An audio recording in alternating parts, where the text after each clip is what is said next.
Hello बाबू, good morning. यहाँ प्रश्न दिया हुआ है। मैं पहले बता दूँ कि मैं पटना में हूँ अपने इलाज हेतु। तो मैं सोची कि एक वीडियो बना करके दे देती हूँ। यहाँ स्टैंड और माइक जो छोटे मोटे है मेरे पास वह तो नहीं है, परंतु कोलाहल नहीं है, इसलिए मैं सोची कि बिना वीडियो का भी, बिना माइक का भी काम चल सकता है, परंतु पकड़ने का आइडिया सही से नहीं है, हाथ कांपता है। फिर भी मैं बताती हूँ। यहाँ दिया हुआ है कि यदि दो संख्याओं का गुणनफल 2436 है तथा अंतर 16 है, अंतर या अंतरफल उन्हें घटाने के बाद 16 प्राप्त होता है, तो संख्याएं ज्ञात करें। तो बाबू, इस तरह के प्रश्न रहेगा संख्या पद्धति से। तो सबसे पहले नंबर जो गुणनफल है उसका क्या निकाल देंगे? अभाज्य गुणनखंड। तो जिसके इकाई स्थान पर सम संख्या है तो वह 2 से कटेगा ही कटेगा। तो 12 दूनी 24 और 18 दूनी 36, यानी 1218 दूनी 2436। अब 2 से लगाते हैं, ये भी कटेगा। 6 दूनी 12 और 9 दूनी 18, 6 से 9 आया। अब 9 6 15, अब 3 से कटने वाला है, 3 से विभाजित होगा, 2 से नहीं होता है। तो 3 दूना 6 और 3 तिया 9, आ गया 203। अब अपना सेंस लगाइए कि अब कितना से कटेगा। तो जिनका टेबल अर्थात पहाड़ा सही है, हिंदी में पहाड़ा हम लोग कहते थे, तो वह तो बना लेंगे कि 29 को 7 से गुना करेंगे तो 7 से कट जाएगा, 7 दूनी 14, यहाँ बच गया 6 और 6 पर 3 63, 7 63, यानी 29 सत्ते 203। अब 29 जो है अभाज्य संख्या यानी ऋण संख्या हो गया, तो यह कटने वाला नहीं है। तो अब क्या करेंगे बच्चे? इन्हीं गुणनखंडों में से 2 संख्या बनाना है। कोई भी गुणनखंड को लेकर के दोनों तरफ 2 संख्या बना करके, और दोनों का क्या आना चाहिए? अंतर आना चाहिए 16। तो कौन कौन ऐसी संख्या बनाए जो कि अंतर आ जाए 16? तो देखिए, करते हैं। 29 और 2, 29 दूना 58 और 7 सतिया कैसे कह दूनी 42। क्या हो जाएगा? 8 में से 6 गया, 2 गया, 6, 5 में से 4 गया 1, कितना आ गया? इसको घटाए तो 16 आ गए। तो कौन कौन संख्या को लिए हैं? 1 2 3 4 5, 5 संख्या में से लिए हैं एक 29 और एक 29 और एक 2 को लिए हैं, क्योंकि देख लिए तो 29 दूना 58 हुआ। और फिर बच गया कौन? 2 गुने 3 गुने 7, तो 3 दूना 6 और 6 सत्ते 42। एक संख्या आया 58 और दूसरी संख्या आया 42, और 8 में से 6 2 गया 6, 5 में 4 गया, यानी अंतर भी आता है। तो पहले प्रश्नानुसार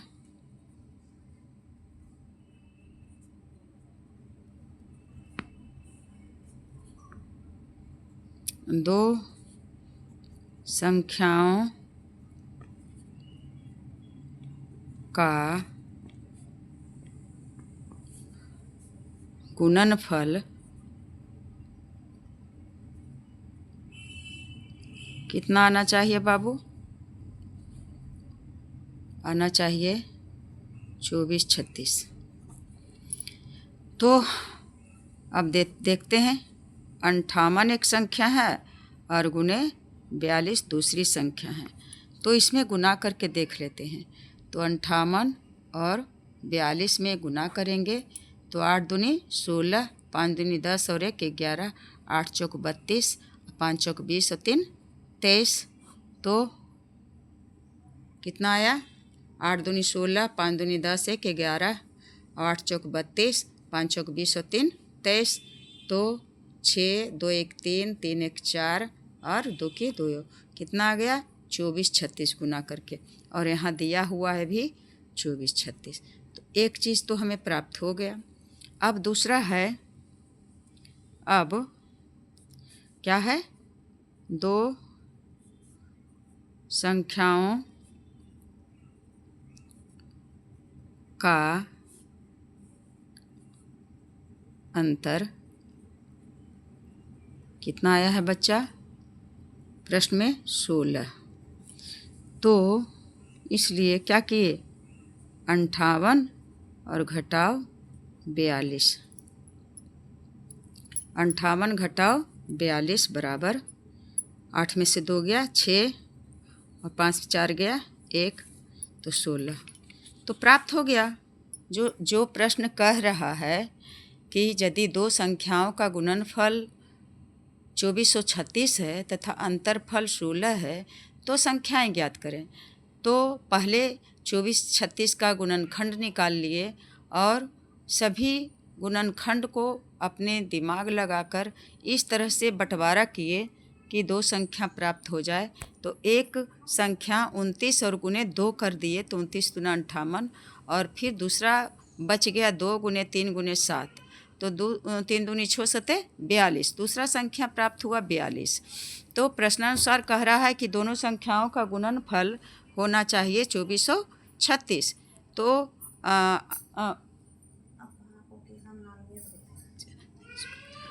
तो अब क्या किए? इतना आ गया 2436। अब दो संख्याओं का अंतर है 16, तो 58 में 42 को घटा दिए तो कितना आया? 16 आया। तो दोनों संख्या में प्राप्त हो गया बाबू। तो बड़ी संख्या आया, बड़ी संख्या बराबर कितना हुआ? 58 तथा छोटी संख्या बराबर कितना आ गया बेटा? 42। यही हो गया आपका आंसर। यदि अब कोई दूसरा क्वेश्चन बनाती हूँ तो क्या करेंगे? लिखेंगे। इसी में दूसरा क्वेश्चन को लिख रही हूँ।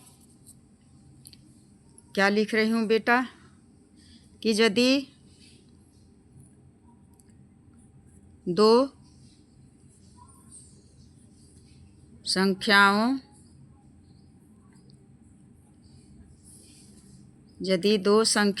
का गुणनफल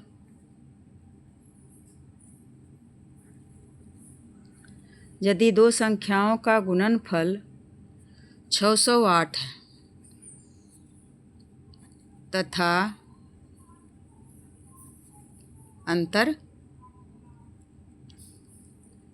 अंतर 22 है तो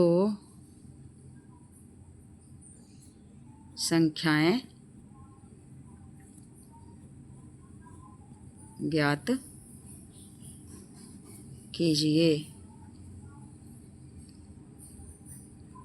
ठीक उसी प्रकार से जिस प्रकार से अभी तुरंत बनाए हैं उसी तरह का क्वेश्चन दिया हुआ है कि दो संख्याओं का गुणनफल दिया हुआ है 608 और अंतर दिया हुआ, अंतर मतलब घटाने के बाद प्राप्त होता है 22। तो दोनों संख्या कौन कौन है?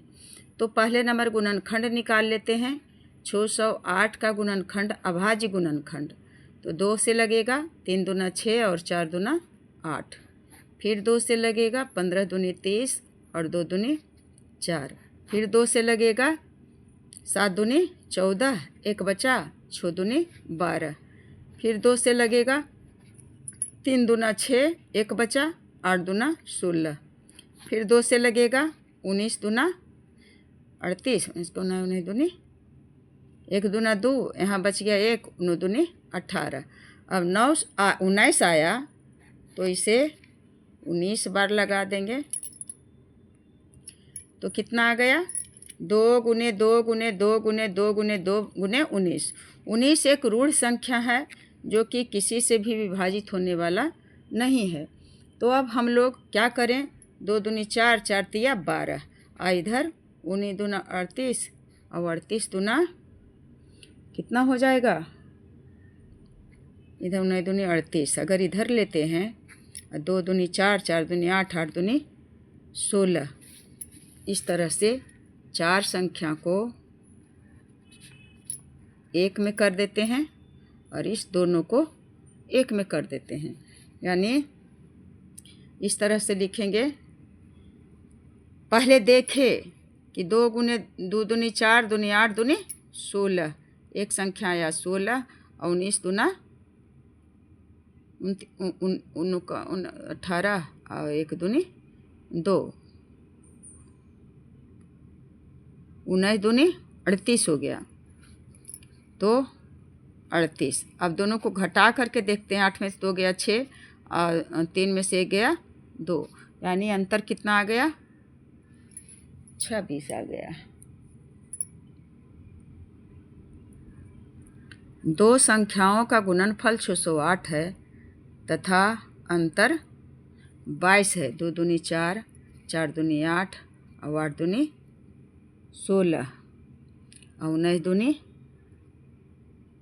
38। तो 8 में से 6 गया 2, 8 में से 6 गया कितना होगा 2, यानी यहाँ घटाए तो 8 में से 6 गया 2, 3 में से गया 2, आ गया घट करके 22 और यही कह रहा है 22 आना चाहिए। तो ये तो आ गया। तब लिख देंगे इस तरह से। कैसे लिखेंगे बाबू कि प्रश्नानुसार क्या कहता है, प्रश्न में क्या कहता है, 2 संख्याओं का गुणनफल 2 संख्याओं का गुणनफल कितना होना चाहिए, होना चाहिए 608। तो अंतरफल तो देख लिए हैं यहाँ करके, और गुणनफल भी करके देख लेते हैं। कहाँ देखते हैं बच्चा, 38 और 16 में।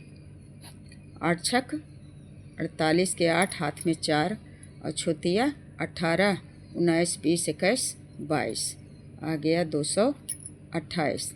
फिर 8 की 8 और 3 की 3, 8, 8 2 10, 3 2 5 1 6, कितना आया 608। तो यही तो आना चाहिए, दिया हुआ 2 संख्याओं का गुणनफल 608। तो एक संख्या हमें कितना आ गया है 38 और गुने 16 बराबर 608। और फिर कहता है, फिर 2 संख्याओं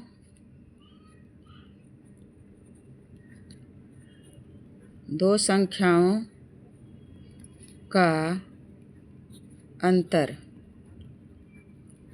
कितना है 22, यानी 2 संख्या कितना आया है 38 और एक संख्या 16। तो 8 में से 6 गया 2 और 3 में से गया 2, मिल गया। दोनों प्रश्न के अनुसार जो कह रहा है, जो शर्त लगाया हुआ है, वह सारी चीज़ प्राप्त हो गया। तो अब आपका आंसर आपके हाथ में है, आपके सामने है। तो लिखेंगे कि बड़ी संख्या कितना आया 38 तथा छोटी संख्या कितना आया? 16 आया। तो यही दो संख्या आपका आंसर हुआ बाबू। तो क्या किए, इस दोनों मैथ में, ऊपर से दिखाती हूँ, दोनों मैथ में क्या किए, पहले गुणनखंड निकाले, अभाज्य गुणनखंड, और अभाज्य गुणनखंड करके फिर देखना है कि किन किन खंडों को एक में गुना करेंगे और किन किन खंडों को दूसरे जगह गुना करेंगे, और उससे जो संख्या प्राप्त होगा उन दोनों संख्याओं का गुणनफल जो प्रश्न में दिया हुआ है वह आना चाहिए, और घटाने के बाद फिर जो प्रश्न में दिया हुआ है वही आना चाहिए। तो यदि दोनों शर्त को पूरा करते हैं तो आपका उत्तर सही है। तो इस तरह से मुझे जिस तरह से बन पड़ता है मैं आप लोगों को बताने का कोशिश करती हूँ। अब आपका धर्म जाने, आपका कर्तव्य जाने। मुझे जो करना था तो कर लिए बच्चे, अब आपका मन के ऊपर है कि अब आप इस माँ को सपोर्ट करते हैं कि नहीं करते हैं। अगर अच्छा लगे तो लाइक कर दें, एक प्यारा सा कमेंट कर दें, और फिर शेयर कर दें, सब्सक्राइब कर दें बेटे। Best of luck. आज के दौर से जो हमारा देश गुज़र रहा है, हम लोगों को भी इसमें भागीदारी लेना चाहिए। यह सभी भारत के नागरिकों का कर्तव्य है। इसमें सिर्फ जेंट्स ही नहीं बल्कि ज़रूरत पड़ने पर हम नारियों को भी आगे आना पड़ेगा। तो उसमें पहले मैं रहूँगी। तो हमारे सभी देशवासी, चाहे सिख हों, मुस्लिम हो या हिंदू हों या ईसाई हों, सभी के दिल में भारत माँ से प्यार है, और सभी अपने देश को आगे बढ़ने में कटिबद्ध रहेंगे, दुश्मनों से रक्षा करने में एकदम दृढ़ संकल्पित रहेंगे। तो इसी बातों के साथ मैं अपनी वाणी को विराम देती हूँ, और जय हिंद, जय भारत।